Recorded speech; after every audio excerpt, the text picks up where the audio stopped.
Dear student, today I am discuss about chapter 4 part 2 carbonate compounds. In this lecture we cover about organic compounds. What is organic compound with examples? A reason for making of a large number of carbon organic compounds in case of a carbon atoms. ऐसा क्यों है, क्या reason है? Carbon 10 million से ज़्यादा compound बनाए हुए हैं अपने आप, सभी एलिमेंटों से ज़्यादा कंपाउंड कार्बन के हैं मार्केट के अंदर। इसके बाद में हम डिस्कस करेंगे स्टूडेंट हाइड्रोकार्बन्स। तो ऑर्गेनिक कंपाउंड क्या होता है, नाम से इंडिकेटेड हो रहा है बेटे, जो कार्बन के कंपाउंड हैं उन्हें हम ऑर्गेनिक कंपाउंड कहते हैं। The compounds of A carbons, the compounds of a carbon known as organic compound, इसे हम ऑर्गेनिक कंपाउंड के नाम से जानते हैं। ठीक है, ऑर्गेनिक कंपाउंड कहते हैं। दो चार बातें बताता हूँ ऑर्गेनिक कंपाउंड के बारे में। ऑर्गेनिक कंपाउंड कार्बन का कंपाउंड्स है। कार्बन वो जो बॉन्ड बनाएगी, ऑर्गेनिक कंपाउंड जो बनाएगी वो हाइड्रोजन के साथ बना सकती है, ऑक्सीजन एटम के साथ बना सकता है carbon atoms, organic compounds nitrogen के साथ और सल्फर के साथ। ठीक है, तो ये आपके ऑर्गेनिक कंपाउंड बनते हैं। वैलेंसी आपको पता है कार्बन की 4 होती है। अब मैं इस कंपाउंड के बारे में बताता हूँ। सबसे सिंपल कंपाउंड है बेटे CH4, जिसको हम मीथेन के नाम से जानते हैं। मीथेन ये गैस है, नेचुरल गैस है। इसको हम एग्जाम्पल लेते हुए हम ऑर्गेनिक कंपाउंड की प्रॉपर्टी स्टडी करेंगे। ऑर्गेनिक कंपाउंड का मेल्टिंग और बॉइलिंग पॉइंट लो पाया जाता है। Low melting and low boiling point, पहला पॉइंट। ऑर्गेनिक कंपाउंड के अंदर कोवैलेंट बॉन्ड होता है। कोवैलेंट बॉन्ड पाया जाता है, इलेक्ट्रॉन की शेयरिंग होती है। ओके, ऑर्गेनिक कंपाउंड जो होते हैं उनके अंदर कभी इलेक्ट्रिक करंट पास नहीं होता। जैसे ग्लूकोज का घोल है, उसमें आप समझें कि ग्लूकोज कार्बन कंपाउंड से ऑर्गेनिक कंपाउंड है। प्लांट एनिमल से जितने भी कंपाउंड हम प्राप्त करते हैं उन्हें हम ऑर्गेनिक कंपाउंड बोलते हैं स्टूडेंट। तो ग्लूकोज के अंदर कभी करंट पास नहीं होता क्योंकि उसमें आयन नहीं होते। तो ऑर्गेनिक कंपाउंड का जो सॉल्यूशन होता है वो आपका कंडक्टर नहीं होता, नॉन कंडक्टर होता है इलेक्ट्रिसिटी का। Compound are the non conductor of a electricity, non conductor of a electricity. उनमें से कभी करंट पास नहीं होगा बेटे। यूरिया भी आपका ऑर्गेनिक कंपाउंड है। सबसे पहला ऑर्गेनिक कंपाउंड है आपका यूरिया। जो भी हम प्लांट एनिमल से जो चीज़ें प्राप्त करते हैं, जो प्रोडक्ट हम रूटीन में यूज़ करते हैं, सारे के सारे ऑर्गेनिक कंपाउंड हैं। आप समझे इस बात को। ऑर्गेनिक कंपाउंड का लो मेल्टिंग और लो बॉइलिंग पॉइंट पाया जाता है क्योंकि ऑर्गेनिक कंपाउंड के अंदर force of attraction low force of attraction पाया जाता है। लो फोर्स ऑफ अट्रैक्शन पाया जाता है। ओके, फोर्स ऑफ अट्रैक्शन कम पाया जाता है, कंडक्टिविटी शो नहीं करते। आपको डाल लीजिए किसी में ग्लूकोज में, तो उसमें आयन तो बनेंगे नहीं, कंडक्टिविटी शो नहीं होगी। तो ये हमने स्टोरी पढ़ी ऑर्गेनिक कंपाउंड के बारे में। अब ऑर्गेनिक कंपाउंड के बारे में हमने ये पढ़ लिया। एक बात और भी है कि ऑर्गेनिक कंपाउंड जो है हमें organic chemistry, those compound are obtain from the plant and animals, तो known as a organic compound. ये भी हम कह सकते हैं obtain from plant and animals, obtain from plant and animals. Plant and animal से जो कंपाउंड हम प्राप्त करते हैं उन्हें हम ऑर्गेनिक कंपाउंड कहते हैं। Okay, naturals. पहले हमारी ये थिंकिंग थी कि भी ऑर्गेनिक कंपाउंड जो है आपका occur in all living plant and animals, लेकिन बाद में हमने एक यूरिया नामक कंपाउंड बनाया। पहले हमारी ये थिंकिंग थी कि ऑर्गेनिक कंपाउंड जो प्लांट और एनिमल से बनते हैं, लेकिन स्टूडेंट बनते हैं क्यों बनते हैं? उन्होंने बताया कि प्लांट और एनिमल के पास एक फोर्स पाया जाता है जिसे बोलते हैं वाइटल फोर्स, जो उस कंपाउंड को बांध के रखता है, जो उस कंपाउंड को बांध के रखता है, और वो प्लांट और एनिमल्स के अंदर पाया जाता है। एक फोर्स है जो एटम्स को बांध के रखता है, हम उनको बना नहीं सकते। लेकिन बाद में ये थोड़ी आपकी गलत हो जाती है। ऑर्गेनिक कंपाउंड जो है हम लैब में बनाया सबसे पहले, जिसका नाम है बेटे यूरिया, जिसे हम यूरिया के नाम से जानते हैं। तो पहले थिंकिंग थी कि वाइटल फोर्स नेसेसरी है ऑर्गेनिक कंपाउंड की फॉर्मेशन के लिए, लेकिन वोलर ने बता दिया कि ऑर्गेनिक कंपाउंड हम बना सकते हैं लैब के अंदर। हमने यहाँ पर ये लिख दिया कार्बन के कंपाउंड जो हैं वो ऑर्गेनिक कंपाउंड हैं, जिनकी ये प्रॉपर्टी पाई जाती है, melting, boiling point, non conductivity, ठीक है। लेकिन बेटा कार्बन के कुछ कंपाउंड हैं जो आप रूटीन में यूज करते हो, carbon monoxide gas, carbon dioxide gas, carbonate, ठीक है। देखिए carbon monoxide, carbon dioxide, carbonate, आपका इनमें कार्बन पाया जाता है। ये आयन भी हैं, आपको पता है, ये आयन भी हैं आपके। कार्बोनेट, हाइड्रोजन कार्बोनेट और कार्बाइड्स, ये कार्बन कंपाउंड हैं, लेकिन ये आपके इनऑर्गेनिक कंपाउंड है स्टूडेंट, इनऑर्गेनिक, क्योंकि जो प्रॉपर्टी हमने अभी यहाँ पर लिखी थी उन प्रॉपर्टी के साथ ये एग्री नहीं करते। मेल्टिंग, बॉइलिंग पॉइंट, कंडक्टिविटी, इनकी प्रॉपर्टी अलग है। इनकी प्रॉपर्टी क्या है? अलग है। मैंने बताया था नॉन कंडक्टिविटी, ये कहीं ना कहीं कंडक्टिविटी, मेल्टिंग, बॉइलिंग पॉइंट को केस में एक्सेप्शनल है। तो ये आपके इनऑर्गेनिक कंपाउंड हैं, इसको आप नोट करें आप, ठीक है। अगला बता रखा है कि कार्बन ने भाई 5 मिलियन से ज़्यादा कार्बन कंपाउंड बना रखे हैं, ऐसा क्यों है, रीजन क्या है। सेकंड हम लेक्चर के अंदर आगे कि reason for making of a large number of organic compounds, ऐसा क्या रीजन है। ऑर्गेनिक कंपाउंड वाला लेक्चर हमारा कंप्लीट हो गया। ये दूसरा पॉइंट हमारा रीजन, दूसरा टॉपिक है हमारा reason for making of A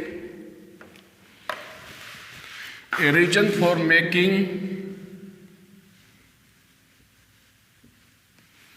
of a large number of a compound, carbon compound, carbon compound. Large number of carbon compound बनाए जाते हैं, ऐसा कैसे स्टोरी बेटे। ये देखिए ऐसी कार्बन के पास क्या प्रॉपर्टी है। ये कार्बन एलिमेंट है जो नॉन मेटल है, उसके आखिरी कक्ष में 4 इलेक्ट्रॉन है। मैं डायरेक्ट पॉइंट पे आता हूँ स्टूडेंट, कि कार्बन ने 10 मिलियन से ज़्यादा तो कार्बन कंपाउंड बना रखे हैं। जितने भी पीरियोडिक टेबल में एलिमेंट है उनसे ज़्यादा कंपाउंड अकेले कार्बन के हैं। ऐसा क्यों है student? Due to presence of a tetravalency, tetravalency, इसके आखिरी कक्ष में 4 इलेक्ट्रॉन पाए जाते हैं। तो ये इन्होंने लॉजिक है हमारा, तो ये शेयरिंग कर लेते हैं, इलेक्ट्रॉन की शेयरिंग कर लेते हैं। और दूसरा है बेटा इसका कैटेनेशन, कैटेनेशन कार्बन की प्रॉपर्टी होती है, इसके बारे में डिटेल डिस्कशन करेंगे। मैं पहले लॉजिक लिख देता हूँ, इसके बाद में अगला है आइसोमेरिज्म। और चौथी जो सबसे महत्वपूर्ण पॉइंट है बेटा, जो इन सब के ऊपर हैवी पड़ता है, कि a position of a carbon in periodic tables. देखिए a position of a carbon in periodic table, periodic table. देखिए टेट्रावैलेंसी है, आखिरी कक्ष में 4 इलेक्ट्रॉन है, तो टेट्रावैलेंसी तो सभी में हुई, ग्रुप नंबर 14 के एलिमेंट में। कैटेनेशन एलिमेंट की प्रॉपर्टी है, वो भी काफ़ी एलिमेंटों में पाई जाती है, फास्फोरस में, सल्फर में, इनमें सेल्फ लिंकिंग होती है प्रॉपर्टी। आइसोमेरिज्म भी होता है। लेकिन ये जो प्रॉपर्टी है position of a carbon in the periodic tables that are responsible for the large number of organic compounds, काफ़ी कंपाउंड बनाने के लिए रिस्पॉन्सिबल है। तो टेट्रावैलेंसी आखिरी कक्ष में 4 इलेक्ट्रॉन है, इसीलिए लार्ज नंबर ऑफ कंपाउंड बने हैं। कैटेनेशन क्या होता है कि this is the property of a elements in which element join one atom join to another atoms, one atom join to itself, अपने आप ज्वाइन करता है और एक लंबी चेन बनाता है, इसे हम सेल्फ लिंकिंग के नाम से जानते हैं। देखो कार्बन एटम कार्बन के साथ जुड़ रहा है और एक लंबी चेन बना रहा है, इसे हम कैटेनेशन कहते हैं। क्या कहते हैं? कैटेनेशन। स्टूडेंट हर जगह ध्यान रहे कि कार्बन की जो वैलेंसी होती है 4 होती है, 1 2 3 4, 1 2 3 4। कार्बन की वैलेंसी 4 है, इसीलिए कार्बन ने लार्ज संख्या में कंपाउंड बनाए हैं। कैटेनेशन का मतलब सेल्फ लिंकिंग। कार्बन हाइड्रोजन के साथ जुड़ के स्टेट चेंज बनाती है, ब्रांच चेंज बनाती है, रिंग चेंज बनाती है। ये तो बेटा स्टेट चेंज होगी और इसको हम बोलते हैं ब्रांच, इसको हम बोलते हैं ब्रांच। देख लीजिए हर जगह कार्बन के बॉन्ड हैं, ये माइनस नहीं है, ये कार्बन के बॉन्ड हैं। कार्बन एटम आपस में जुड़ता है और एक लंबी चेंज बनाता है, उसे हम कैटेनेशन कहते हैं। ध्यान से सुने डेफिनेशन क्या है कैटेनेशन की। The property of a carbon atom due to which its atom join to the another carbon atoms to form a long carbon chain. Carbon atom carbon के साथ जुड़ के एक लंबी चेन बनाता है और स्टेट बनाता है, ब्रांच बनाता है, रिंग बनाता है। ये ब्रांच चेंज होगी बेटा, ये हमारी स्टेट चेन है, ये हमारी होगी स्टेट चेन और ये होगी हमारी ब्रांच चेंज। ठीक है, ऐसे रिंग भी बनाता है, ये रिंग है, ये रिंग है बेटा। यहाँ पर कार्बन, यहाँ पर कार्बन, यहाँ पर कार्बन, यहाँ पर, यहाँ पर, यहाँ पर। ओके ठीक है, ये 2 बॉन्ड और लगा दिए क्योंकि कार्बन की वैलेंसी कितनी होती है 4। कितनी होती है 4। ये भी आपके कार्बन है सारे, जहाँ पर ये जो आपकी जो साइड मिली हुई है वहाँ पर कार्बन है। कार्बन की वैलेंसी 4, 2 वैलेंसी यहाँ से कंप्लीट 3 और 4, 2 यहाँ से कंप्लीट 3 और 4। ऐसे हर जगह आपके जो है बॉन्ड की फॉर्मेशन होती है। कार्बन की 4 वैलेंसी होती है, वो आपको 4 बॉन्ड बनाने। ठीक है, आइसोमेरिज्म में भी प्रॉपर्टी रिस्पॉन्सिबल है, जिसे कार्बन आपके ज़्यादा कंपाउंड बनाता है। सबसे इम्पोर्टेंट है position of a carbon in the periodic table, तो सबसे ऊपर है ग्रुप नंबर 14 में, और तो है नहीं कोई। यही विशेष बात है इसके अंदर, इसीलिए कार्बन ने लार्ज नंबर में कंपाउंड बनाए हैं। तो इसको सबसे पहले लिखना कि position of a carbon element in the periodic tables. ठीक है, तो हमने कैटेनेशन पढ़ लिया, टेट्रावैलेंसी पढ़ लिया, आइसोमेरिज्म का डिटेल डिस्कशन होगा स्टूडेंट। अब हम पढ़ने जा रहे हैं types of organic compound. Types of organic compound काफ़ी टाइप के हैं। Hello carbon, hydrocarbon, halo alkane, aldehyde, ketone, carboxylic acid. Types of organic compound, ये हमारा लेक्चर है, लंबा चलेगा। Types of organic compound. Types of organic compound में हम यहाँ पर स्टडी कर रहे हैं हाइड्रोकार्बन की। आज हम हाइड्रोकार्बन की ही स्टडी करेंगे। वैसे मैं बता देता हूँ, hydrocarbon, halo alkane, alcohol, aldehyde, carboxylic acid, ester, ये आपके ऑर्गेनिक कंपाउंड हैं जो आपके सिलेबस में हैं। This is the types of organic compounds. Alcohol, ketone, aldehyde, carboxylic acid. हम यहाँ पर सिर्फ डिस्कशन करेंगे हाइड्रोकार्बन्स। नाम से इंडिकेट हो रहा है कि एक ऐसा कंपाउंड जो कार्बन और हाइड्रोजन से मिलके बना हो। एक ऐसा कंपाउंड जो कार्बन एटम्स और हाइड्रोजन एटम्स से मिलके बना हुआ, और कुछ नहीं है उसमें, सिर्फ कार्बन है और उसकी वैलेंसी को पूरा करने के लिए हाइड्रोजन है। कार्बन है और उसकी वैलेंसी को पूरा करने के लिए हाइड्रोजन है। कार्बन की वैलेंसी 4 होती है, टेट्रा वैलेंसी, इम्पोर्टेंट है। देखिए हाइड्रोकार्बन हमने यहाँ पर 2 भागों में डिवाइड कर दिया बेटे। Number 1 saturated, number 2 unsaturated.